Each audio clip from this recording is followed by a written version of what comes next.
அன்பார்ந்த முருக பக்தர்களுக்கு வணக்கம். நான் ஜெயம் கோபி. இன்றைய நாள் மகான் அருணகிரிநாதரோட குரு பூஜை 29/6/2026 ஆனி மாதம் மூல நட்சத்திரமில் அருணகிரிநாதர் சிலை தயாராகிடுச்சு. இன்றைக்கி நான் நிறைய பேர் கேட்டிருந்தாங்க, திங்கக்கிழமையே நம்ம கோவிலில் கொடுக்கலாமான்னு சொல்லிட்டு. ஆனால் முருகர் உத்தரவு கொடுக்கல. அப்போ நான் என்ன யோசிச்சேன்னா, நேராக அருணகிரிநாதர் சிலையை பார்த்து பூஜை பண்ணிவிட்டு வணங்கிட்டு ரெடி பண்ணி வச்சுட்டு நம்ம அதுக்கப்புறம் முருகர் உத்தரவு கொடுத்த அப்புறம் கொடுக்கலான்னு இருக்கேன். ஸோ ஒரு ஐயா ராமச்சந்திரன் தான் இந்த சிலையை உருவாகிறதுக்கு ஒரு முக்கியமான காரணம். இவர் கிடைச்சது எல்லாமே நான் ஒரு பெரிய நேர்காணலில் சொல்கிறேன். இந்த வேப்ப மரம் இருக்குது பாருங்கள், என் கனவுல வந்தது இந்த வேப்ப மரமும் அரச மரம் இருக்கிற இடத்துல தான் இந்த சிலையை முதல்ல தென்பட்டுச்சு. ஆனால் அவரே இந்த இடத்துல வேப்ப மரத்துக்கு கீழே வச்சது ஒரு பெரிய ஆச்சரியமாக இருந்துச்சு. நான் வேற ஒரு சிற்பியை தேடி போனேன். அந்த சிற்பி நான் தொடர்பு கொள்ள நேரம் ஒரு பையனுக்கு விபத்து ஆயிடுச்சுன்னு சொல்லி போயிட்டு இருந்தார். அப்போ நான் சொன்னேன், நான் வெயிட் பண்ணுறேங்க, நீங்கள் திரும்ப கூப்பிட்டா கண்டிப்பாக உங்களுக்கு இந்த சிலை ஆர்டர் கொடுக்குறேன்ட்டு. ஆனால் அவர் கூப்பிடவே இல்லை. அதுக்கப்புறம் ரெண்டாவதாக ராமச்சந்திரன் ஐயா கிடச்சார். அவர் தான் இந்த சிலையை செய்த சிற்பி திரு ரமேஷ் அவர்கள்.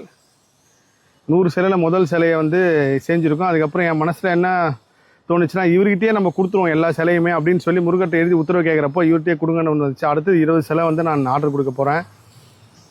உங்கள் வீட்டு பக்கத்தில் இருக்கிற முருகர் கோவிலில் அருணகிரிநாதர் சிலை இல்லைன்னா கண்டிப்பாக நான் தொடர்பு கொண்டு சொல்லுங்கள். முருகப்பெருமான் உத்தரவு கேட்டு நான் அருணகிரிநாதர் சிலை தரேன். அடுத்த தலைமுறைக்கு மகான் அருணகிரிநாதரோட திருப்புகளையும் அருணகிரிநாதரோட பொறுமையும் புகழையும் கொண்டு போய் சேர்க்கணும்.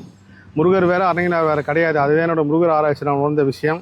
அருணகிரிநாதர் பெருமான் திருப்புகழ் மட்டும் கிடையாது, தமிழுக்கே அவர் மிகப்பெரிய ஒரு தொண்டு செஞ்சுருக்கார். தமிழ் மொழிக்கு அவர் பயணிக்காத இடம் கிடையாது.